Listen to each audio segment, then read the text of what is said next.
Prezados amigos e irmãos em Cristo. É com grande alegria que estou aqui mais uma vez para trazer uma palavra de Jesus ao seu coração. Eu me sinto muito honrado de poder levar esta palavra, aos seus lares, para que vocês sejam abençoados por Deus. Eu tenho orado para que Deus proteja todos vocês, principalmente nesta época de pandemia, para que vocês não venham ser atingidos por este mal aí que está assolando todo mundo. Eu também tenho orado para que Deus possa sempre me dar uma palavra que seja segundo o coração dele, para que esta palavra venha abençoar a sua vida e o seu lar. A mensagem de hoje tem como tema: por que o mal atinge os filhos de Deus? É uma pergunta. Eu quero, antes de entrar neste tema, trazer um esclarecimento que é muito importante para que nós possamos prosseguir e entender depois o contexto da mensagem. Há um ditado popular que diz: todos somos filhos de Deus.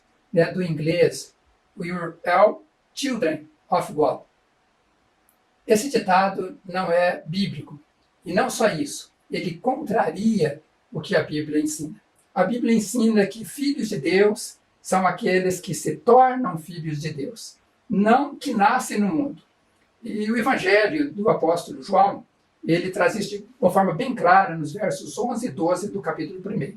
Ele fala da seguinte maneira: veio para o que era seu, mas os seus não o receberam. Contudo, aos que o receberam, aos que creem em seu nome, deu-lhes o direito de se tornarem filhos de Deus. O apóstolo Paulo também, escrevendo aos Efésios, lá figura da seguinte forma: naquele tempo, vocês estavam separados de Cristo. Eram estrangeiros e não pertenciam ao povo escolhido de Deus. Não tinha parte nas suas alianças, que eram baseadas nas promessas de Deus para o seu povo. E neste mundo, viviam sem esperança e também sem Deus. Resumindo, o que estes textos dizem é o seguinte: antes de um ser humano receber a Cristo em seu coração como único e suficiente Salvador, ele é apenas uma criatura de Deus. Para se tornar filho de Deus, é necessário receber Jesus Cristo em seu coração como Senhor e Salvador de suas vidas. Esclarecido isto, vamos prosseguir no tema: por que o mal atinge os filhos de Deus? Eu quero, como parte introdutória da mensagem, contar algumas histórias para te ajudar a entender sobre esse assunto que estamos tratando nesta mensagem. A primeira história conta que um determinado dia, uma mãe com a sua filha havia ido para uma igreja participar de um culto dominical. E esta mulher, juntamente com a sua filha, vai até a igreja, lá ela cultua a Deus, e depois de terminarem o culto, ela sai com a sua filha de volta para sua casa. Elas não moravam muito longe da igreja. E elas então, andando pela calçada tranquilamente, repentinamente surge um carro em alta velocidade. E este carro, ele se desgoverna, ele invade a calçada e atinge a mãe e também a filha, ferindo de uma forma violenta. O motorista deste veículo, ele estava embriagado, mas com ele nada aconteceu, a não ser apenas os danos materiais do seu carro, que ficou bastante avariado. Mas a mãe e a menina, elas foram tragicamente feridas, e elas precisaram ser socorridas e levadas até o hospital. A mãe resistiu aos ferimentos, mas infelizmente a filha não resistiu e veio a óbito alguns dias depois deste trágico acidente.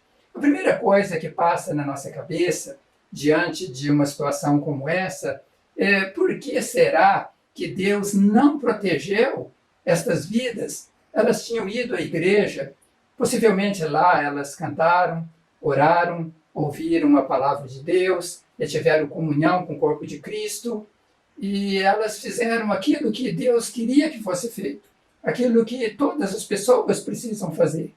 E, infelizmente, poucos instantes depois de sair da igreja, elas foram vítimas desta colisão. É uma situação comovente, mas para muitos é também uma situação revoltante, principalmente pelo fato do motorista ser um irresponsável, de ter dirigido embriagado, violando a lei e provocando tamanho acidente, né, que causou estes males. Embora ele tenha sobrevivido, né, aquela pequena menina teve sua vida ceifada por conta da sua irresponsabilidade. Pessoas, quando morrem por acidentes, trazem muitos traumas, né, à família. O sofrimento é muito grande, porque ninguém está preparado para enfrentar uma situação como esta. Este foi terrível para aquela família. Eles sofreram muito, eles ficaram arrasados e desolados diante daquela tragédia. Eu me lembro de uma outra situação ocorrida na cidade de Maringá, há muitos anos atrás. E naquela época, uma família tão abençoada que ia na igreja, tinha os pais, com vários filhos, e eles vieram a perder 2 filhos em acidentes diferentes. Estes filhos, eles trabalhavam como viajante, e ele, então, viajando, ele teve uma colisão com outro carro, que também a pessoa teve um problema lá na direção, perdeu a direção e veio para cima deles, e acabou, então, morrendo um dos filhos desta família. Posteriormente, mais tarde, um outro filho da mesma família, ele também teve um atropelamento quando ele saía de casa. É interessante que esses 2 filhos eram os filhos que a família mais prezava, pessoas estudiosas, trabalhadores, enquanto os outros filhos não eram tão queridos por causa das práticas, que eles tinham, e eles não traziam alegria para aquela família. Então, quando esses 2 rapazes perdem a vida, esta família, elas entram em crise. Inicialmente já tinha entrado em grande crise com o primeiro, mas agora com a morte do segundo foi demais, o sofrimento para todos eles. Lá no velório, estava a família, os amigos, familiares, e eu pude perceber, o pai de família, que era uma pessoa muito controlada. Ele chorava baixo e ele não falava nada, ele não queria conversar. Mas a mãe, em gritos e prantos, ela estava lá desesperada porque ela perdera o filho que ela mais amava. Talvez ela pensava em seu coração, aquele que morreu no passado era bom, mas ainda bem que Deus tinha deixado este outro que era melhor. Mas era trágico porque agora também aquele que ela achava melhor não estava mais ali, ele tinha perdido a vida. Esta mulher era uma mulher cristã e ela chegou a ser diaconisa em uma das igrejas missionárias lá na cidade de Maringá. Daí, quando ela então passa por esta crise, ela começou a questionar Deus, e ela começou a criticar, até dizer, Deus não me ama, ele podia ter protegido o meu filho, ele não protegeu, daí eu não quero mais servir a este Deus. E ela então acabou deixando de seguir a Deus, e foi uma tristeza para todos nós.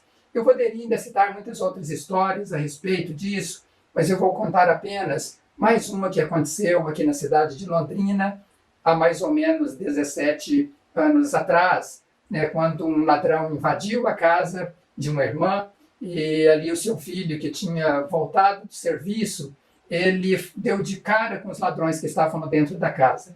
E os ladrões, então, atiraram contra ele, e ele acabou perdendo a vida. Não havia mais ninguém ali na casa, e quando ele chegou, foi que teve esse lamentável acidente. Quando, então, aconteceu este incidente, que esses ladrões atentaram contra a vida daquele rapaz, a sua mãe, que era uma pessoa tão querida, uma pessoa tão firme em Deus, uma pessoa que frequentava a igreja, uma pessoa que tinha uma boa índole. Esta mulher, ela ficou completamente transtornada. Ela não queria de nenhuma forma aceitar aquilo que havia ocorrido com o seu filho. Ela estava inconsolável, não havia palavras que pudessem consolar aquela mulher. Eu acompanhei ela durante um bom tempo após esta tragédia, e eu procurei ajudar ela para que ela pudesse caminhar com Jesus, continuar a sua vida com Jesus, apesar de tudo aquilo. E um dia, em uma das minhas visitas pastoral, ela me fez uma pergunta. Ela disse, pastor, esse assassino que tirou a vida do meu filho, ele vai para o inferno, não é? E eu disse àquela mulher, irmã, se ele não se converter, e não se arrepender, ele vai para o inferno, sim. É isso que vai acontecer com ele. E ela replicou: isso não é possível. Ele tirou a vida do meu único filho e ainda ele vai poder se salvar? Isso é injusto. Eu não aceito isso. Deus pode até perdoar ele, mas eu não perdoo. Eu quero que ele queime no fogo do inferno. Essa foi a fala daquela irmã. Eu disse então calmamente para ela, e eu disse: irmã, se você não perdoar ele, você também não receberá perdão de Deus e você vai perder a sua salvação. Imagine que tragédia ainda maior será você viver a eternidade, né, sofrendo muito mais do que você está sofrendo agora pela perda do seu filho. Ela, infelizmente, não deu ouvidos a esta fala. E essa irmã não se rendeu à palavra de Deus. Infelizmente, ela preferiu afastar-se de Deus e da igreja, né, e ela não quis mais continuar sendo uma cristã. Eu continuo orando para que ela mude de ideia. É necessário mudança numa hora dessa. De uma forma geral, né, as pessoas passando por uma dificuldade como essa, é difícil de assimilar, né, uma situação tão difícil. O sofrimento e a indignação é muito grande. E muitas vezes as pessoas não compreendem por que isso veio acontecer. Mas então será porque Deus permite que o mal atinja os seus filhos? E será por que acontece isso? Durante o meu curso de bacharel em teologia, muitos anos atrás, eu tive a honra e a bênção de ter como professor, né, um pastor muito consagrado, uma pessoa estudiosa, muito preparada para o ensino. Este homem era um pastor norte-americano, graduado, mestre em divindade, formado por uma das mais conceituadas faculdades dos Estados Unidos, e ele então ministrava o curso de teologia, disciplina teologia. Um dia eu fui visitá-lo em sua casa na cidade de Indianápolis, no estado de Indiana, lá nos Estados Unidos, e nós almoçamos juntos, e depois de um certo tempo, eu desci com ele e nós fomos perto de um lago que tinha ali próximo da sua casa. E chegando lá, eu perguntei para ele, eu disse: pastor Clevenger, por que Deus permite que pessoas que estão seguindo a Jesus sejam vítimas de acidentes e também vítimas de outros males deste mundo? O reverendo Clevenger, ele tinha um jeito muito especial para responder às indagações. Ele normalmente dava um sorriso, movimentava um pouco os seus lábios e depois ele dizia: não sei, a Bíblia não diz nada sobre isso, pergunte a Deus. Ele era muito prudente, ele nunca dava uma resposta que não pudesse estar embasada nas Sagradas Escrituras. Este homem foi um exemplo na minha vida. Ele me ajudou a estabelecer limites para não querer dar resposta a todas as indagações. De fato, nem todas as perguntas têm respostas. E às vezes nós queremos dar respostas, mas muitas vezes não tem. Sobre esta pergunta do mal atingir os filhos de Deus, ele apenas contou uma história para me fazer entender. Ele me disse: você já viu um pastor cuidando de um rebanho de ovelhas? E eu respondi para ele: olha, eu só vi pela televisão. Pessoalmente, eu nunca vi. Ele disse: olha, o pastor de ovelhas, ele tira as ovelhas do curral bem cedo, ele leva elas para as pastagens, ele leva elas também para tomarem águas, ele cuida delas durante o dia e ao entardecer ele leva elas de volta para o abrigo ou para o aprisco. As ovelhas não sabem nada sobre o pastor, a não ser aquela rotina do dia a dia que ele faz com elas. O pastor conhece muitas coisas que a ovelha não conhece e ela não tem condição de conhecer. Se ele quisesse passar o seu conhecimento para aquelas ovelhas, não iria adiantar nada, porque a cabeça das ovelhas não estão preparadas para entender o que um pastor, um ser humano, entende ou que ele sabe. Tem mais, elas não precisam saber das coisas que o pastor sabe. Elas precisam somente das pastagens, da água, do cuidado do pastor e também do abrigo. Depois do pastor Clevenger ter me dito estas coisas, ele perguntou: você entendeu? E eu disse: esta parte eu entendi muito bem, mas pastor, eu quero saber por que Deus deixa que o mal atinja seus filhos. Ele então olhou para mim e ele disse: você é apenas uma ovelha, com muitos limites. Daí você entende isso? A nossa mente é muito limitada diante da mente de Deus. Nunca vamos entender tudo, ainda que muitas vezes Deus revele a nós. Depois disso, ele me falou algo que eu entendi como sendo uma resposta à minha indagação, mas vou deixar para falar ela no final da mensagem. Eu quero, neste momento, ler um texto para refletirmos sobre esse assunto. O texto está registrado no livro de Jó, no capítulo 1, e nós vamos ver aí alguns versos, ou vamos ver o que está neste capítulo. E ali diz o texto: na terra de Uz vivia um homem chamado Jó. Era homem íntegro e justo.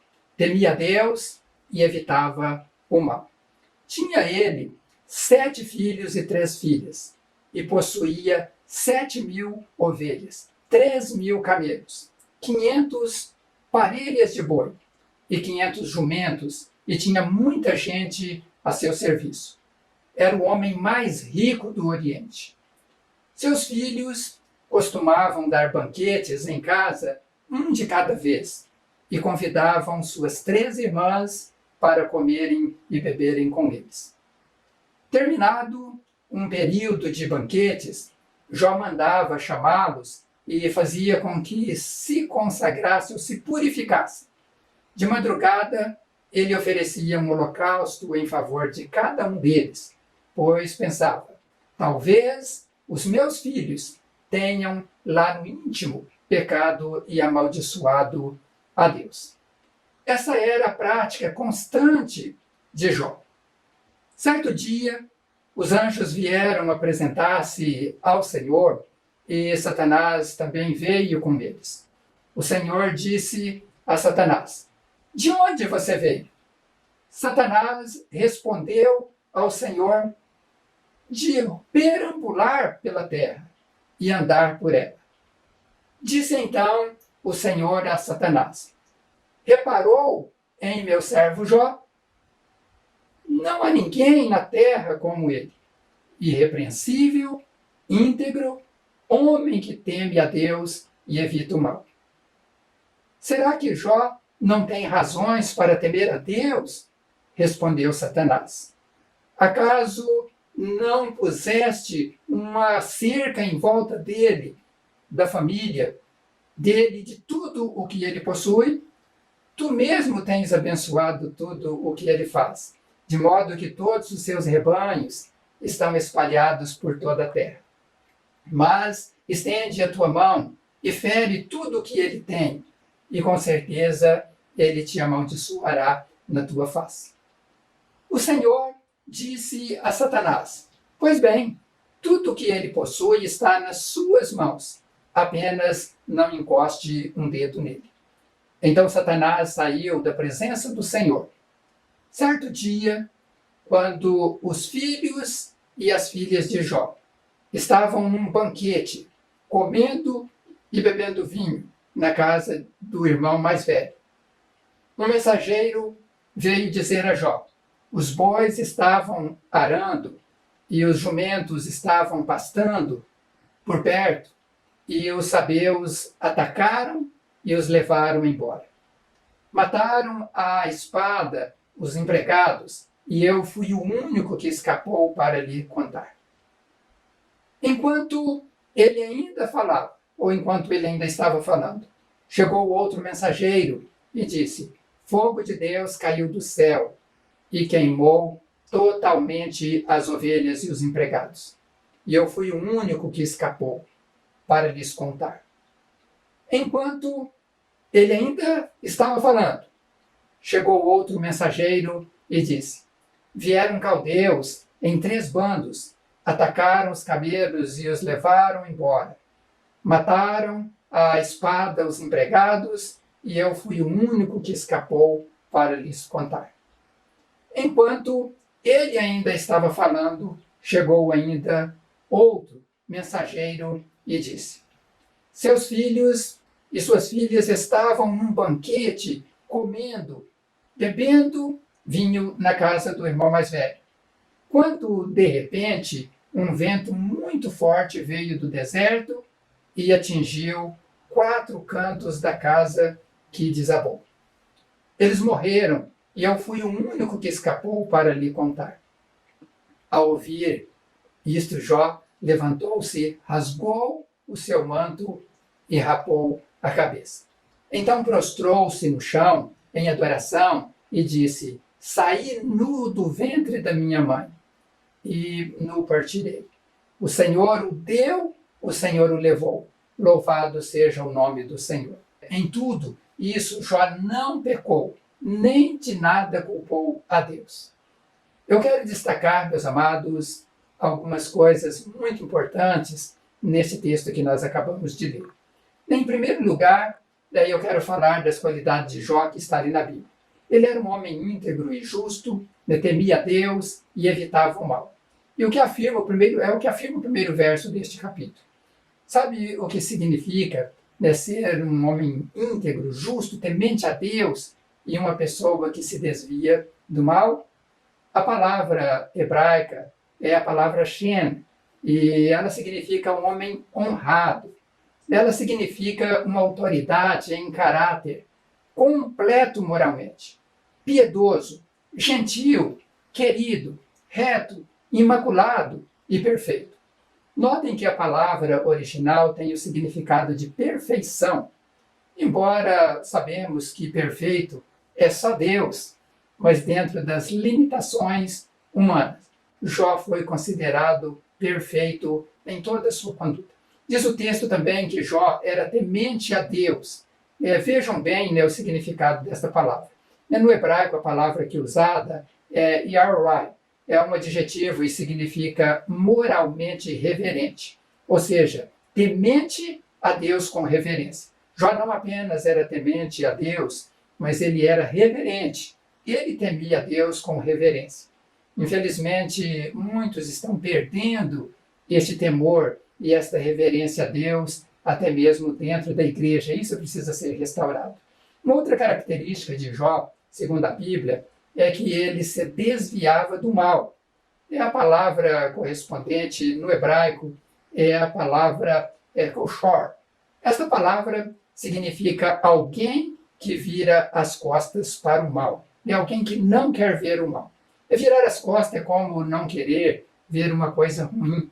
Já assistiram algum filme que acontece uma cena muito ruim e você fecha os olhos ou vira a cabeça de lado para não ver aquilo que está acontecendo? Era assim que Jó se comportava. Ele virava as costas para o mal. Ele repudiava o mal. Ele não queria ir para a direção onde o mal estava presente. O texto ainda diz que Deus o chama como servo. Deus diz: viste o meu servo Jó. A palavra no hebraico é um genitivo e tem o sentido de posse. Deus estava dizendo: Jó é meu, ele me pertence. Deus declara também que Jó era alguém que lhe servia. E este servo de Deus, na palavra ali do hebraico, a palavra no hebraico que é ebed, ela tem o significado de escravo, e não apenas de servo como nós conhecemos. O escravo naquela época e em toda a época, eles tinham que obedecer integralmente ao seu senhor. E Jó, ele foi uma dessas pessoas que obedeceu a Deus, ele agradou a Deus em toda a conduta. Veja o que Deus diz para Satanás no verso 8. Deus diz assim: você reparou, meu servo Jó? Não há ninguém na terra como ele. Irrepreensível, íntegro, homem que teme a Deus e evita o mal. A combinação da preposição hebraica nekem e a partícula adverbial aen expressa uma ideia comparativa, quando Deus diz: não há ninguém na terra semelhante a Jó. Não existe ninguém na terra semelhante a ele. Nós sabemos, ou melhor, nós não sabemos a época em que Jó viveu, mas por ele oferecer holocaustos, sacrifício a Deus, há de se pensar que ele viveu após o período do estabelecimento de sacrifícios de holocaustos. E alguns estudiosos afirmam que Jó viveu no tempo dos profetas menores, e alguns dizem também que foi no tempo do profeta Ezequiel. E alguns também afirmam que o livro de Jó ele pode ter sido escrito no período pré-exílico, ou também pode ter sido no período pós-exílio. Isso daí aconteceu, então, aproximadamente 600 a 700 anos antes de Cristo. Por que eu estou dizendo isto? Porque naquela época existiam milhares e milhares de pessoas no mundo. E Deus estava dizendo, não há na terra ninguém semelhante a ele. Imagine, meus amados, no meio de tantas pessoas, Deus destaca apenas um homem. Este homem era o homem chamado Jó. Jó era o campeão mundial da integridade, o campeão mundial da pessoa mais justa, da pessoa mais temente a Deus e da pessoa que virava as costas para todo tipo de mal. Jó era detentor de 5 troféus inéditos, dados por Deus naquilo que Deus se referiu a respeito dele. Mas, meus amados, com todas essas qualidades, Jó foi vítima de um grande mal, não pela vontade de Deus, mas pela vontade de Satanás, que queria arruinar a vida de Jó. E Deus assim permitiu, porque Deus conhecia o coração de Jó. Deus permitiu que aquele mal atingisse de forma avassaladora a vida de Jó e aquilo que ele tinha, os seus rebanhos, as suas propriedades, seus próprios filhos. Mas Deus estava sabendo que Jó não iria negar a ele não iria voltar atrás. Jó enfrenta também a crítica dos seus amigos, calúnias, todas as pessoas se afastam de Jó. Ele fica sozinho na miséria, e a falta de um socorro visível de Deus denotava que até o próprio Deus havia lhe abandonado. Era uma situação tão difícil. E como eu falei na introdução dessa mensagem, daquelas mães, aquela primeira que perdeu seus 2 filhos em um acidente, que sendo a diaconisa, ela blasfemou contra Deus e ela desistiu de seguir a Deus, desistiu de continuar a caminhada com Deus. Aquela outra mãe que perdeu o filho, que foi vítima de um disparo de arma de fogo, aquele ladrão que entrou lá na sua casa, ela abandonou Deus. Mas Jó, ele perdeu todos os bens, morreram seus empregados. O pior do que isso, ele perde também 10 filhos de uma só vez. Imagine vocês um pai que orava por aqueles filhos, que amava aqueles filhos, agora ter que fazer um sepultamento de 10 filhos de uma só vez. Era uma coisa terrível para um pai assimilar uma situação trágica como essa. Eu creio que foi um grande sofrimento, muito choro ali dentro daquela casa, o Jó juntamente com a sua esposa. Notem que ele oferecia holocausto para os seus filhos, não um holocausto para todos os filhos de uma vez, mas ele fazia para cada um dos filhos holocausto. O Jó, com todas as suas qualidades, com todo esse cuidado, ele foi atacado terrivelmente por este mal, com a permissividade de Deus. Mas vejam bem, a atitude de Jó, que mesmo sendo atacado, ele tem uma atitude surpreendente. A resposta de Jó ao caos, ele diz ali no verso 21 e 22 do capítulo 1 de Jó, saí nu do ventre da minha mãe, e nu partirei. O Senhor deu, o Senhor levou, louvado seja o nome do Senhor. Em tudo isto, diz a palavra, Jó não pecou, nem nada culpou a Deus. Jó reconheceu que veio ao mundo sem nada e tudo que possuía foi Deus quem o deu. Ele louva a Deus na diversidade. Diz o texto que ele em nada pecou e em nada culpou a Deus. Mesmo, meus irmãos, com toda essa situação, Jó, ele resiste o mal, mas Satanás continua dando as suas investidas contra Jó. No capítulo 2, no texto, ali, a partir do verso 1, diz que em um dado outro momento, os anjos vieram apresentar-se ao Senhor, e Satanás também veio com eles para apresentar-se. E o Senhor disse a Satanás, de onde você vem? Satanás respondeu ao Senhor, de perambular pela terra e andar por ela. Disse então o Senhor a Satanás, reparou em meu servo Jó? Não há ninguém na terra como ele, irrepreensível, íntegro, homem que teme a Deus e evita o mal.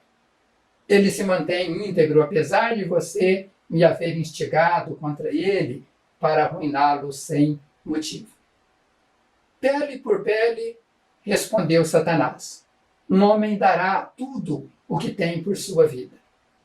Estende a tua mão e fere a sua carne e os seus ossos, e com certeza ele te amaldiçoará na tua face. O Senhor disse a Satanás: pois bem, ele está nas suas mãos, apenas poupe a vida dele. Saiu, pois, Satanás da presença do Senhor e afligiu Jó com feridas terríveis da sola dos pés ao alto da cabeça. Então Jó apanhou um caco de louça com a qual se raspava, sentado entre as cinzas. Então sua mulher lhe disse: você ainda mantém a sua integridade? Amaldiçoe a Deus e morra. Ele respondeu: você fala como uma insensata. Aceitaremos o bem dado por Deus e não o mal? Em tudo isso, Jó não pecou com os lábios. Neste texto, Deus repete as mesmas qualidades de Jó, já ditas anteriormente lá no capítulo 1. Eu fiquei pensando sobre isso, essa repetição que Deus faz das qualidades de Jó, e estava pensando que por muito pouco, muitas pessoas não conseguem se manter com a mesma postura que tinham com Deus antes de enfrentar um determinado problema. O comportamento, às vezes, é e depois, quando vem os problemas, o comportamento muda completamente. Muitas pessoas desviam dos caminhos de Deus porque não resistem às tribulações. Quando nós olhamos, então, para Jó, Deus está repetindo as mesmas qualidades que ele tinha antes, mesmo ele tendo passado por aquela crise tão grande. Deus estava reafirmando que o Jó era um homem irrepreensível, um homem íntegro, um homem que temia Deus e evitava o mal. Deus faz quase que uma zombaria contra Satanás nesta fala dele. Lá no verso 3, Deus diz para Satanás: ele se mantém íntegro, apesar de você me haver instigado contra ele para arruiná-lo sem motivos. Em outras palavras, Deus estava dizendo para Satanás: viu que o meu servo Jó, ele não me serve por causa das coisas que eu dou para ele, por causa das riquezas que ele possuía, ele continua servindo da mesma maneira. Meus irmãos e irmãs, é de arrepiar ouvir Deus zombando de Satanás por causa da atitude de um homem justo, da integridade de um homem que fazia aquilo que era o que Deus esperava. E você ouvindo tudo isso, talvez você pode pensar: se Jó era uma pessoa tão correta e aconteceu tudo isso com ele, será o que pode acontecer comigo? Talvez você pense que fizeram isso, que Deus permitiu, e Deus poderia não ter permitido, e que Deus pode permitir, então, que venha um mal pior contra a sua vida. Você lembra daquela mulher que saiu da igreja com a sua filha e foi vítima daquele acidente, daquele motorista embriagado, daí que ela perdeu a vida? E você lembra do ladrão que matou o filho daquela outra mulher dentro da própria casa, daí o ladrão continuou vivo? Cenas como essas acontecem constantemente em todo o mundo. Até com o Filho de Deus foi desta maneira. Os malvados que o mataram, ele também foi vítima do mal deste mundo. Mas no caso de Jesus, nós já sabemos o motivo. A resposta para a morte de Jesus nós podemos encontrar de forma clara no Evangelho de João, capítulo 3, verso 16. Aqui diz: porque Deus amou o mundo de tal maneira que deu seu Filho unigênito para que todo aquele que nele crê não pereça, mas tenha vida eterna. Mas então, por que Deus deixa que este mal acontece com os outros? De Jesus tinha um propósito, e com os outros, como é isso? Porque Deus permite que o mal atinja os seus filhos? Eu vou dar aqui algumas respostas a esta indagação. Em primeiro lugar, Deus permite que o mal atinja seus filhos porque ele deu livre arbítrio para todos. Atitudes de uns podem se tornar tragédia para outros. Deus deixa as pessoas escolher aquilo que querem fazer. Em segundo lugar, há uma força do mal neste mundo. O apóstolo João, em uma das suas cartas, a primeira carta, no capítulo 5, verso 19, ele diz: sabemos que somos de Deus e que o mundo todo está sob o poder do maligno. O maligno opera através dos filhos da desobediência e causa muitos males neste mundo. Pelas Sagradas Escrituras nós sabemos que é assim. Em terceiro lugar, o que parece mal aos nossos olhos pode ser uma correção de Deus para as nossas vidas. Veja o que a Bíblia diz sobre isso, a Bíblia viva, em Hebreus capítulo 12, dos versos 5 ao verso 6. E já esqueceram completamente as palavras animadoras que Deus falou a vocês, que são filhos dele? Ele disse: meu filho, não fique irado quando o Senhor castigar você. Não fique desanimado quando ele tem que mostrar em que você está errado. Quando ele castiga você, isso prova que ele o ama. Quando ele o açoita, isso prova que você é verdadeiramente filho dele. Em último lugar, vou dizer o que o meu saudoso professor, o reverendo Clevenger, me disse aquele dia lá perto da casa dele, ali naquele lago. Ele me disse: para Deus, não faz diferença a pessoa viver muito tempo ou pouco tempo. Aqui na Terra, uns vivem mais, outros vivem menos, mas para Deus isso não tem nenhuma relevância. O que Deus quer mesmo é que os seus filhos vá passar a eternidade com Ele. Nós sofremos quando perdemos aqui no mundo, mas Deus, Ele tem prazer na morte dos seus santos. E nos Salmos, no capítulo 116, ali no verso 15, a Bíblia relata isso. Na versão da Bíblia Viva diz assim: para os fiéis, até a morte é bênção e vitória da parte do Senhor. Então Deus, Ele leva pessoas para estar com Ele. Alguns vão mais tarde, outros mais cedo, mas é o desejo de Deus que todas as pessoas vão habitar com Ele eternamente. Quanto aos incrédulos, Deus permite que eles ainda continuem vivendo para que eles possam se arrepender e assim alcançar a salvação. O que nós precisamos, meus amados, neste mundo, é estarmos preparados para enfrentar todos os males e adversidades que possam surgir, pois o lugar que Deus preparou para vivermos eternamente, lá naquele lugar não haverá nenhum tipo de males, e lá será um lugar glorioso para os salvos desfrutarem por toda a eternidade das bênçãos deste Deus maravilhoso. Continue firmes na tribulação, sede perseverantes, pois a vitória será ganha e a celebração final será gloriosa.